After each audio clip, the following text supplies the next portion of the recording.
Muito bom dia, pessoal. Sejam bem-vindos ao GTR 40, em São Paulo. GTR, dessa vez, patrocínio da Abranet, NTT Comunicações, a Juniper junto com o Grupo Binário, a Promon Logicalis junto com a Cisco, a Netflix, EPS Finizar, a Sun CCR, o Grupo G8 e a organização do NIC-BR do CGI.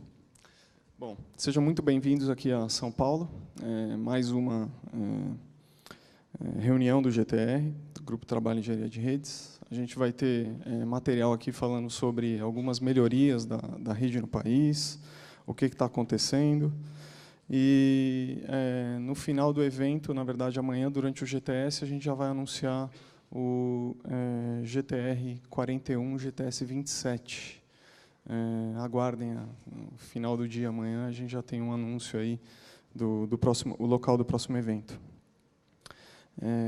A gente começa agora a primeira apresentação do Elisandro Pacheco, que vai falar um pouquinho sobre... O título da apresentação é O Maior Inimigo Pode Ser Você. DNS, SDDP e NTP. Prevenção e a melhor solução. Elisandro, por favor. Todos. Bom dia. Bom, falar um pouquinho para vocês aí, na verdade, sobre um estudo, tá, que eu acabei fazendo junto com o Wesley, com relação a o quanto o Brasil está exposto e vulnerável, né, nessa situação. Ontem eu fiz uma apresentação aqui, o pessoal acabou me perguntando assim, Network Education, Pacheco Tecnologia. Eu sou o proprietário da Pacheco Tecnologia, meu parceiro Wesley da Telecom Consultoria, e a nossa divisão de treinamentos que é a Network Education, que é uma empresa que a gente tem em parceria. Tá? Então, sou consultor em redes há mais de 13 anos, tá? Sou instrutor oficial da Ubiquiti em roteamento, switching, wireless. Tá? E o que me motivou a fazer esse estudo? Né? A gente vê... Se fala muita coisa, né, quando a gente fala em ataques de amplificação, né, em DDoS, enfim.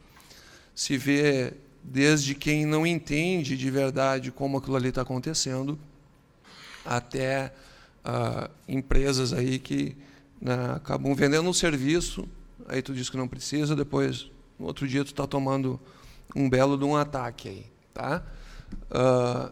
Então, a fonte que eu usei para pegar os ASNs e os blocos, né, brasileiros, está aí o link. Tá? Desse link foram filtrados apenas os blocos V4, tá, que estão, né, legados ao Brasil. E para o scanner foi utilizada uma ferramenta que eu desenvolvi em Python, tá? Em conjunto com o Wesley, junto, claro, com algumas ferramentas que já estão prontas, que, em função de estar disponível direto na internet, eu achei por bem não divulgar o código dela nesse momento, mas... Tá? Então, uma breve explicação sobre, começando a falar sobre o SSDP, né? Para quem não conhece, protocolo base, né, do PNP, que serve para, né, fazer... O objetivo dele era simplificar algumas conexões dentro de casas, pequenos escritórios, enfim. Tá? Ele, num ataque de amplificação, tá, ele pode... tu consegue uma taxa de amplificação de até 30 vezes. Tá? Então, trabalha com o protocolo UDP, tá, na porta 1900. Tá? E aí eu trago uns dados, tá? Lembrando que esses números, tá, eles não são números simplesmente de dispositivos que estão com a porta aberta. Eles são números de dispositivos que estão efetivamente vulneráveis e podem ser utilizados em ataques de amplificação por terceiros. Entendeu? Eles estão expostos ali e tu pode, né, um atacante pode utilizar isso aí. Então, de um dispositivo a 50 dispositivos abertos na rede, nos ASNs brasileiros, a gente tem 2.264 ASNs. Tá? É isso? Isso. De 51 a 100, a gente tem 98. Tá? De 101 a 200, 52. De 201 a 300, 12. E depois, com mais de 300 dispositivos, a gente tem 20. Tá? Isso é um número que me assustou bastante aí. Tá? Então, a gente tem o top 10 aí, tá? Dos ASNs que tem dispositivos com SSD vulnerável, tá? Liderado aí pela GVT. Depois tem... Vou deixar disponível também, né? Esse slide aí vai estar para todo mundo. Só dentro da GVT a gente tem mais de 2.000 dispositivos, né, abertos. No top 10 todos tem mais de 512, 520 dispositivos aí vulneráveis. Tá?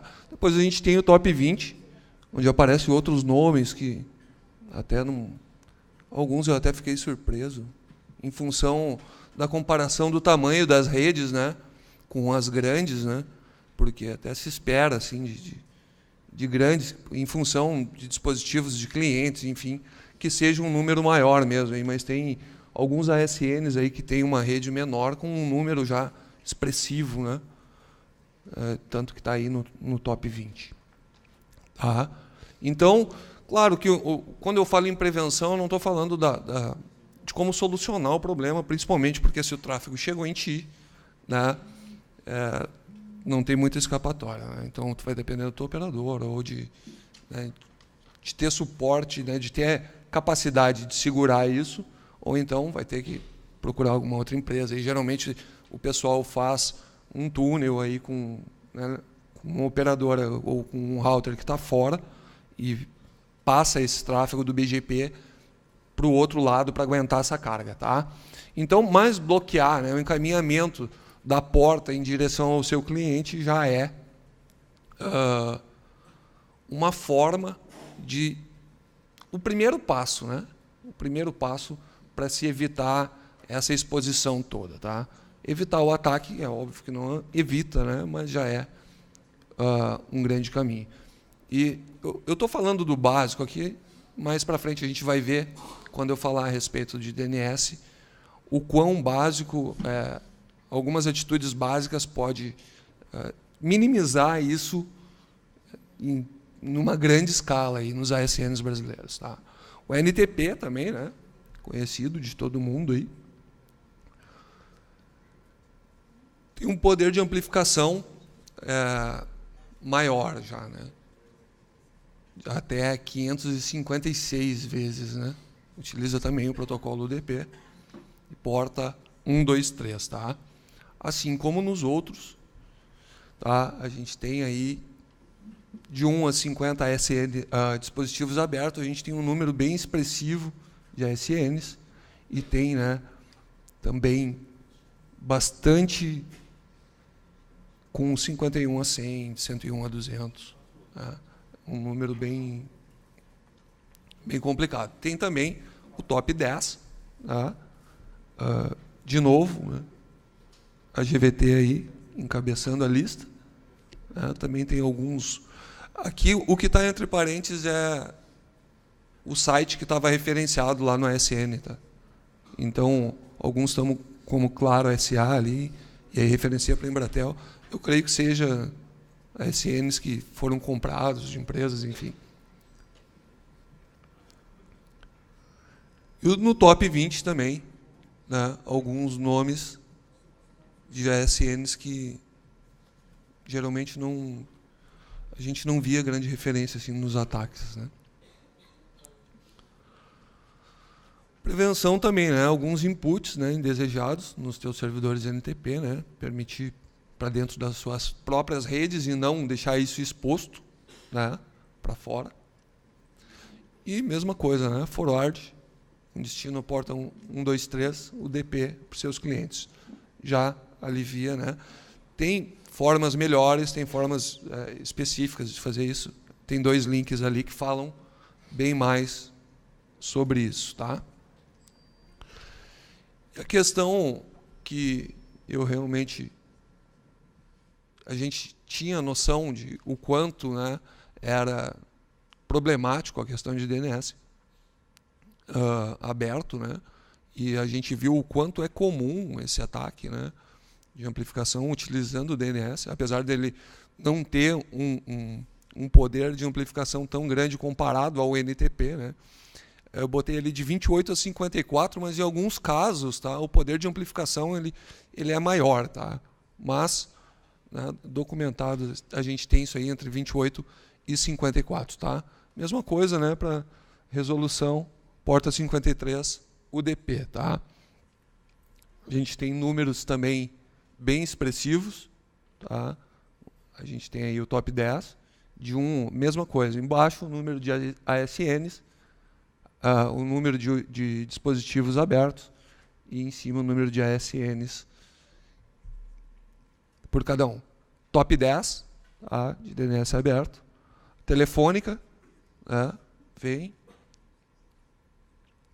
E o top 20 também. Dá para ver, às vezes é surpreendente, ao menos para mim foi assim, esses números por ASN aí, da quantidade, que realmente, lembrando que esses números não são de dispositivos que estão simplesmente com a porta aberta lá, porque às vezes a porta está aberta, mas ele não te responde, tá? Isso são de dispositivos que realmente respondem a qualquer outro dispositivo da internet, tá?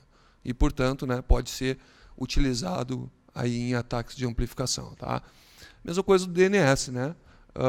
Evitar, né, deixar a porta 53 aberta, né, para fora. É claro que, né, em autoritativo essas coisas precisa, mas aí, né, pode-se ter algumas alternativas. Tem um material muito bom nesse link lá que explica detalhadamente também como fazer, inclusive para quem usa um bound, para quem usa bind, né, tem vários exemplos lá do que ser feito para se proteger e evitar, né, fazer parte desses ataques, tá? Uma pergunta que eu me fiz quando, né, eu estava desenvolvendo os slides era se eu poderia de fato bloquear, né, esse acesso em direção aos meus clientes, tá? Então tá aí a lei, é o parágrafo, né, que fala que pode sim, né, desde que tu informe o teu cliente, né, de preferência em contrato, e claro que desde que se houver uma solicitação do teu cliente, tu libera esse tráfego, né? Claro, deixando ele consciente, né, das responsabilidades e riscos, né, obviamente. Tá bom? Então, basicamente, pode, desde que esteja, né, previsto em contrato, que o cliente saiba que aquele bloqueio está sendo feito e que, se ele solicitar, seja liberado, tá?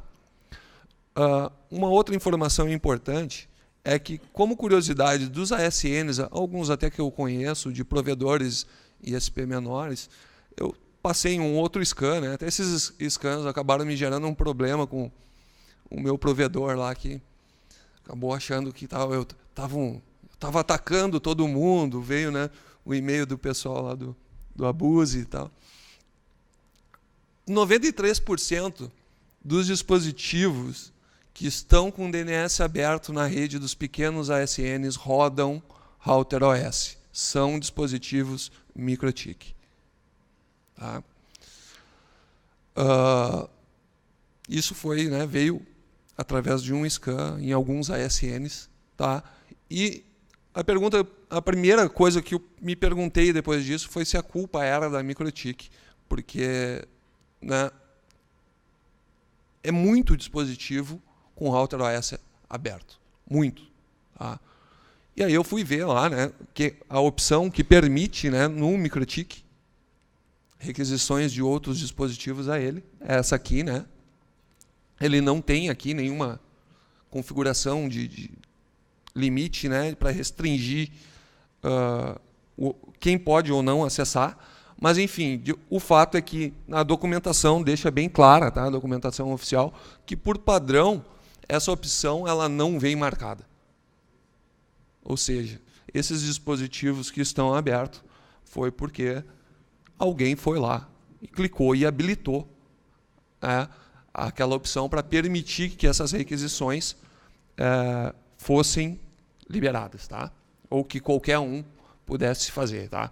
Então, como utilizar isso aí no MikroTik? Tá? Apesar dos ASNs menores, né, não terem tantos dispositivos quanto as grandes, é um número bem preocupante e, com certeza, faz a diferença aí no... Então, diferente de outros serviços, né, no MikroTik ou no RouterOS, o DNS não tem a opção lá de tu dizer, eu quero que só essa rede aqui possa fazer requisições para o meu servidor DNS. Então, se tu precisa, por algum motivo, utilizar o teu MikroTik como DNS firewall, né? Precisa, no mínimo, de um firewall. Tá?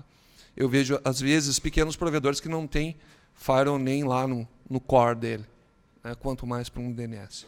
E isso é uma coisa que precisa mudar. Né? Tá? Então, é habilitar, né, a função e ter certeza que o teu firewall está cuidando, né, do que vem de fora. Tá? E eu até esqueci de apagar, eu acho, que é a minha melhor opção, nesse caso, que é de não utilizar RouterOS como servidor de DNS. Tá, pessoal? Por várias coisas. Primeiro, por essa questão de gerência. Né? Tu não tem como controlar, a menos que tu ponha um firewall, mas dependendo né, do que tu precisa, não é uma boa ideia. Tá? E hoje tem muitas soluções aí. Na verdade, sempre teve, né? Quem já trabalhou com Linux, né, ou vem dessa parte, sempre teve a noção da implementação do seu próprio DNS. Né? Mas depois que veio a massa do MikroTik, acabou isso aí ficando de lado e agora foi um assunto que ressurgiu bastante aí nos grupos, né, dos provedores. Então, tem soluções, né, hoje, algumas gratuitas, outras pagas. Né? Tu pode pegar um servidorzinho lá e botar um bound, pode utilizar dentro de uma própria Edge Router, enfim, tem muitas opções aí que vai dar desempenho muito melhor, tu não vai ter que ir lá 2 vezes por semana ficar limpando a cache do DNS lá no MikroTik, tá? E o firewall, né, pessoal? Eu botei assim, é importante lembrar que o presente nesse Natal ele pode vir em IPv6, né? Quando eu digo isso é porque é muito comum no final do ano, né, ter aquela diferença, aqueles ataques vêm, né?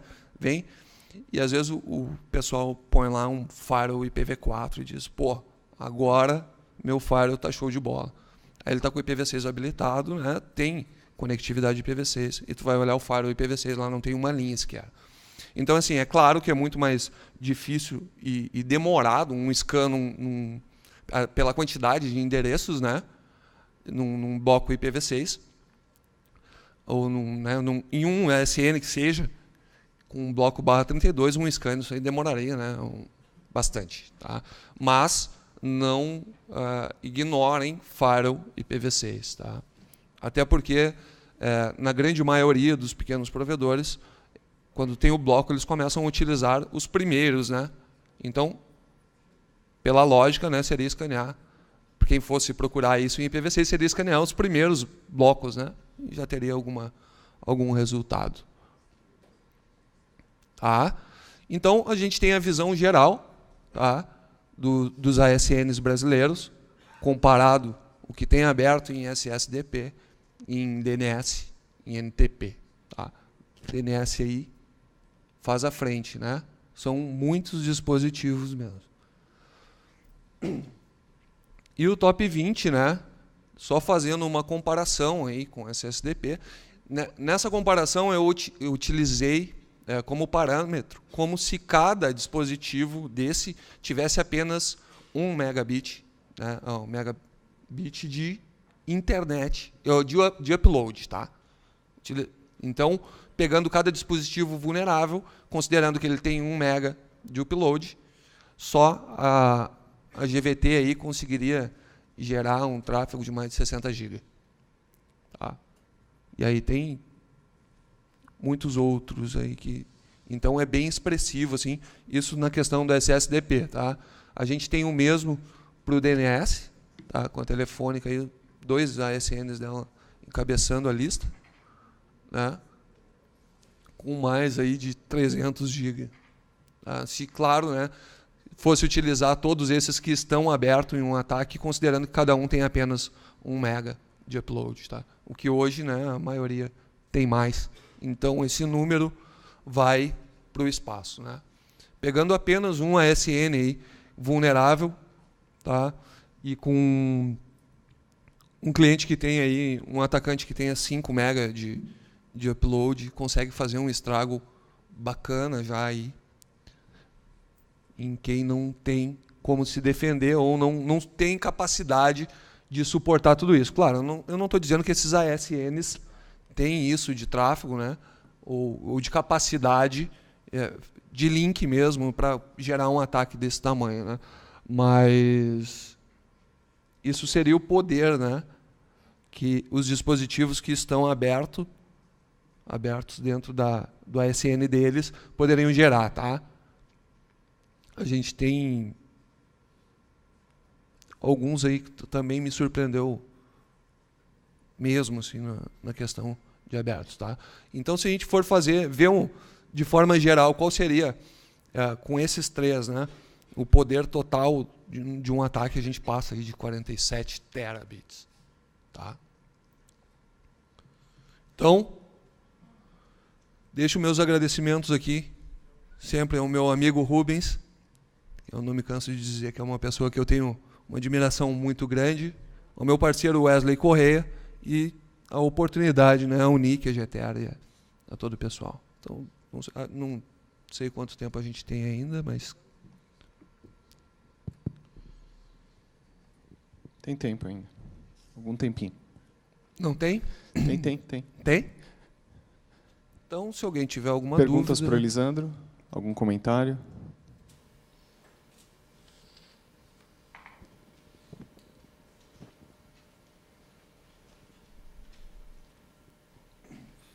Rafael Galdino, PGF Telecom. A respeito da questão das replicações de ataque DNS, vocês analisaram que em qual tipo de servidor DNS que acontece isso com mais frequência? Recursivo, autoritativo? Recursivo, né? Recursivo. Porque quando tu faz uma consulta, né, tu faz uma requisição pequena e tu tem uma resposta bem maior, né? Principalmente dependendo do tipo de requisição que tu está fazendo para aquele servidor. Né? Então, tu faz uma requisição ali de 30K, por exemplo, e recebe 400 de resposta. Tá? Então, no momento que o atacante direciona essa resposta para outro, né, no recursivo, e faz isso com vários dispositivos, ele manda 30K para cada um de requisição lá, e esses servidores respondem, né, com 400 cada um, com destino ao atacante, à vítima. Né? E no caso, no autoritativo configurado errado, que tem como você botar para ele fazer também o recursivo, é a mesma quantidade? Na verdade, assim, o que eu peguei foi de recursivo, tá? De recursivo. É claro que a gente vê, né, o pessoal utilizando aí o autoritativo junto com o recursivo. Eu não recomendo e não faço isso. Tá? Separam, né? O autoritativo e o... Recomenda? É que, na verdade, assim, o reverso ele também é um autoritativo. Né? A diferença é que ele responde por um bloco. Então, essa diferenciação de que existe o DNS autoritativo, o reverso e o recursivo, ela não é verdadeira, né? Porque existe o recursivo e o autoritativo. O autoritativo pode responder por um endereço ou por um bloco. Né? Então, na verdade, o reverso ele é um autoritativo. Valeu. Ricardo Rodrigues, da Nomino. Queria saber como que você fez essa contabilização. Você mandou uma requisição DNS para cada um dos IPs de todos os ASNs brasileiros? Exatamente. Foi feita uma requisição, né, injetando lá uma requisição para o endereço do Google, tá, e os que a gente teve resposta foi contabilizado. Esse scan rodou 2 vezes, tá, até eu chegar a esse número, e foi bem complicado com o meu provedor lá, em função dos e-mails, mas basicamente todos os ASNs foram pegos, todos os blocos que estão publicados, e foi dado scan durante alguns dias em todos os ASNs brasileiros. Tá. Eu queria deixar 2 comentários. Um importante além do efeito do quanto de tráfego malicioso que poderia sair de cada ASN, tem também o efeito ao contrário, ou melhor, mais danoso talvez, no próprio DNS das operadoras, né, de quem está provendo o acesso à internet. Porque mesmo que o cliente tenha apenas 1 bit por segundo de saída, o fato é que o ataque de amplificação vai gerar um aumento de uso da interface de rede de cada servidor DNS, porque basicamente o ataque vem de fora mandando a consulta para o cliente, para o CPE que está aberto, ele vai gerar uma requisição para o recursivo da operadora, e o recursivo vai, então, gerar aí bastante tráfego. Então, apenas para contabilização, apenas 30 mil consultas por segundo geram mais de 980 megabits por segundo de tráfego de rede. Tá? Então, clientes esse é um ponto importante. Outro ponto, em termos de boas práticas, está absolutamente correto separar autoritativo de recursivo, mas quando se fala de DNS, procura-se, e quando se fala de firewall para DNS, tem que ser sempre firewall stateless, tá? Ou seja, não usar firewall stateful, porque à medida que quando você recebe um ataque, geralmente os equipamentos stateful não conseguem manter a tabela de sessões atualizada e acabam caindo antes mesmo do DNS. Então, a recomendação é sempre usar stateless, tá? Ou seja, ACL de rede. Mas, parabéns pelo trabalho. Perfeito, obrigado pela contribuição. Danton. Não, Danton. Oi. Danton Internexo. Você só estudou a questão de amplificação usando DNS, SNMP e outros protocolos vulneráveis, não chegou a... Não, na verdade, assim, eu peguei os 3 que foram mais comentados, inclusive, na lista da GTR. Então, eu peguei um histórico lá, vi os que tinham, mas o DNS, na verdade, era uma curiosidade minha, em função de saber que os pequenos SNs e provedores utilizam muito MikroTik. Eu queria mesmo era fazer uma dimensão e acabou se estendendo para mais 2 protocolos. Mas tem... Porque também tem um monte de SNMPD aberto por aí. E as respostas são bem maiores, né? São imensas. Com certeza. Eu estou aqui lendo um comentário do Lucenildo, do NICBR. Ele comentou que é uma boa prática para a NTP bloquear o monitor para redes externas, ou seja, dá para bloquear a transação monitor, que é a que gera amplificação para redes externas. Mas se você não bloquear só, não tiver ou não souber como bloquear o monitor, você pode bloquear o NTP como um todo apenas para máquinas no seu sistema autônomo, e aí você não se torna um amplificador para atacar outros sistemas autônomos. Esse é o comentário do Lucenildo. Perfeito. No caso do NTP é bem isso, né? Não precisa ser bloqueado todo, né? Para que tu não fique vulnerável ou não faça parte desses ataques, né? Mas tem bastante documentação aí no próprio NIC. Né? Tudo Obrigado. bem? Mais alguma coisa? Bom, pessoal, vamos agradecer o Elisandro. Elisandro, muito obrigado. Então, perfeito, obrigado. Salva de palmas.